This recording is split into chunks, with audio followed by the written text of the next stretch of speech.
Dalam pelajaran sejarah yang kita kenal selama ini, Kerajaan Kutai Martadipura selalu disebut sebagai kerajaan tertua di Nusantara. Dikatakan berdiri sekitar abad keempat Masehi di Kalimantan Timur. Kutai disebut sebagai tonggak awal peradaban kerajaan di wilayah kepulauan ini. Namun sebuah pertanyaan besar muncul. Apakah benar Kutai adalah yang tertua? Ataukah ini hanyalah kebenaran yang tersisa, bukan yang sesungguhnya pertama? Video ini tidak bertujuan menggugat sejarah, melainkan membuka ruang diskusi untuk melihat warisan masa lalu dari sudut yang lebih luas. Kami tidak mengklaim kebenaran mutlak atas teori ini dan sangat menghargai sumber-sumber sejarah resmi yang menyatakan bahwa Kutai adalah kerajaan pertama. Namun, sejumlah penemuan dan interpretasi arkeologis memunculkan kemungkinan bahwa ada kerajaan-kerajaan lain yang lebih tua, namun tak tercatat dalam sejarah tertulis. Inilah yang coba kita telusuri bersama.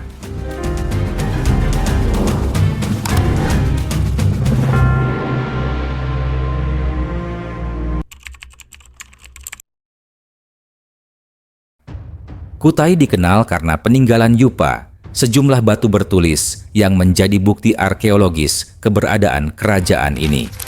Dalam prasasti yang menggunakan aksara Palawa dan bahasa Sanskerta itu, disebutkan nama Raja Mulawarman, cucu dari Kudungga. Dari sinilah banyak ahli menyimpulkan bahwa kerajaan ini telah memiliki struktur kekuasaan yang jelas, sistem keagamaan Hindu, dan kemampuan monumental seperti menulis prasasti. Namun satu hal penting perlu disorot. Alasan utama Kutai disebut sebagai kerajaan tertua bukan karena ia memang yang pertama, melainkan karena ia adalah yang tertua yang meninggalkan bukti tertulis. Ini menjadi kunci penting dalam narasi sejarah yang akan kita kaji hari ini.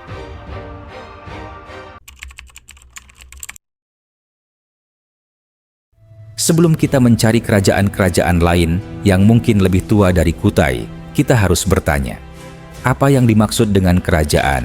Apakah sebuah komunitas hanya bisa disebut kerajaan jika ada prasasti? Jika begitu, maka banyak masyarakat dengan struktur kepemimpinan yang kuat, sistem hukum, pengelolaan ekonomi, dan kepercayaan spiritual yang kompleks tidak bisa kita sebut sebagai kerajaan hanya karena mereka tidak meninggalkan tulisan. Dalam banyak kebudayaan awal, struktur kekuasaan seringkali diwariskan secara lisan melalui tradisi turun-temurun. Pengaruh kepemimpinan bisa berlangsung berabad-abad tanpa pernah dituliskan, tapi tetap dijalankan secara sistematis.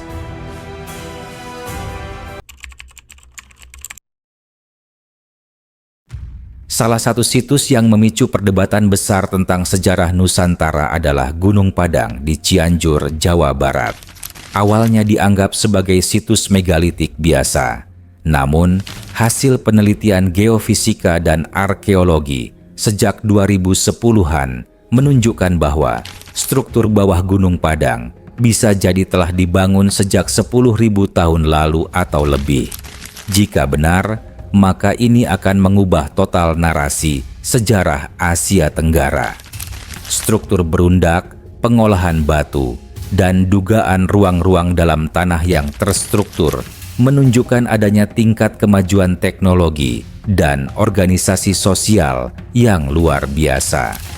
Meski belum ditemukan prasasti di sana, namun skala pembangunan Gunung Padang menunjukkan adanya koordinasi yang besar dan sangat mungkin di bawah kepemimpinan yang terorganisir, sebuah bentuk kerajaan purba.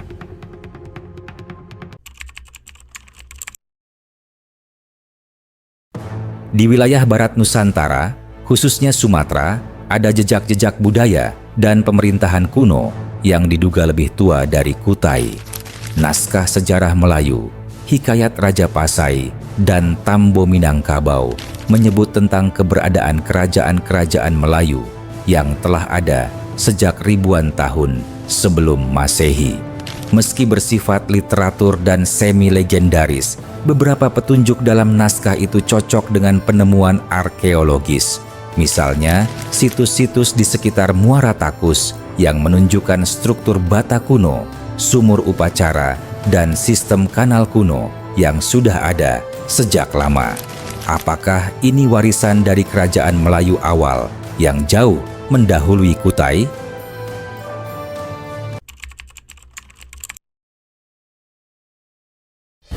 Kawasan Indonesia Timur juga menyimpan misteri sejarah yang belum sepenuhnya tergali. Di Pulau Alor, Nusa Tenggara Timur, ditemukan situs megalitik yang usianya sangat tua, dengan struktur sosial masyarakat adat yang mengatur pembagian tanah, kekuasaan adat, dan kepemimpinan secara turun-temurun. Hal yang sama terjadi di Sumba dengan budaya Marapu, dan di Flores dengan situs Liang Bua, tempat ditemukannya Homo floresiensis, manusia purba yang hidup berdampingan dengan manusia modern. Apakah masyarakat-masyarakat ini tidak memiliki sistem kekuasaan seperti kerajaan?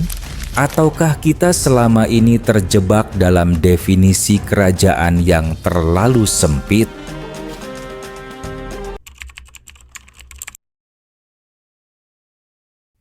Papua sering dianggap sebagai wilayah terakhir dalam catatan sejarah Indonesia.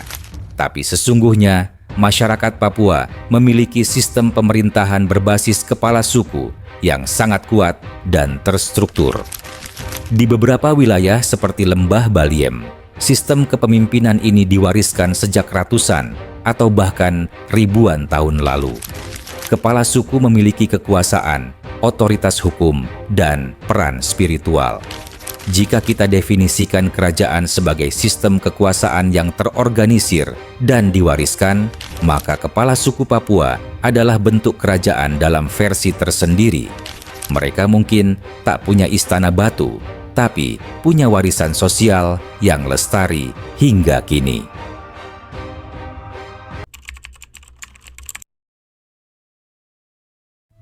Beberapa peneliti independen, termasuk sejarawan alternatif dan arkeolog non-mainstream, menyatakan bahwa sejarah Nusantara lebih tua dan lebih kompleks daripada yang diajarkan saat ini. Mereka merujuk pada kesamaan budaya antara Nusantara dan kawasan-kawasan seperti Mesir kuno, Polinesia, hingga Amerika Selatan. Ada yang mengusulkan bahwa Nusantara adalah pusat awal peradaban dunia. Teori yang sangat kontroversial, tentu saja. Namun kita tak bisa menolak bahwa peninggalan seperti situs megalitik, kapal kuno, dan pola arsitektur serupa muncul di berbagai belahan dunia. Apakah semua itu kebetulan?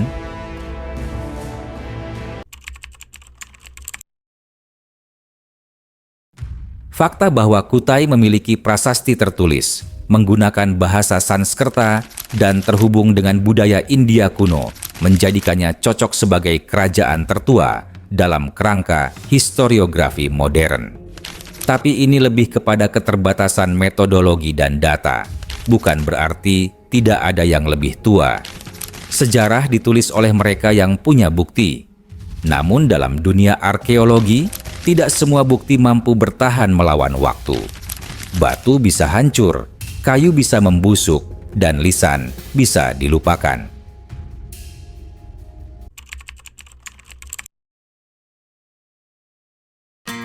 Lalu, benarkah Kutai kerajaan tertua di Nusantara? Ataukah ia hanya kerajaan tertua yang masih bisa dibuktikan dengan prasasti? Bisa jadi, di balik hutan Sumatera, di dasar bukit Jawa, atau di batu karang timur Indonesia, tersembunyi jejak kerajaan-kerajaan yang jauh lebih tua. Kita belum tahu. Yang pasti, semakin kita belajar, semakin kita sadar bahwa sejarah adalah teka-teki. Dan setiap kepingan informasi yang kita gali membawa kita lebih dekat pada gambaran utuh masa lalu. Kami tidak menyatakan ini sebagai kebenaran mutlak, namun kami percaya bahwa pertanyaan seperti ini penting untuk terus diajukan. Karena hanya dengan bertanya, kita bisa menemukan jawaban baru.